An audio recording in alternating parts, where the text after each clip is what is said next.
Masih di liputan Metropolis, pemirsa, penyidik Kejaksaan Negeri Ogan Komering Ilir sampai kini belum menetapkan tersangka dugaan kasus korupsi dana hibah Panwaslu Ogan Komering Ilir karena masih menunggu hasil perhitungan kerugian negara oleh Inspektorat. Penyidik Kejaksaan Negeri Ogan Komering Ilir sampai kini belum menetapkan tersangka dugaan kasus korupsi dana hibah Panwaslu Ogan Komering Ilir.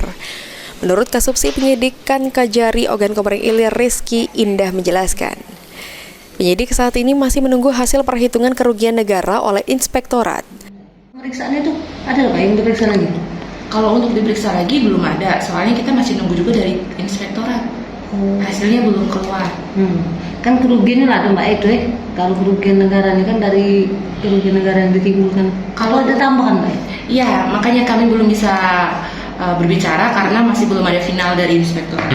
Gitu. Berarti belum baku yang kerugian waktu itu belum, Mbak ya?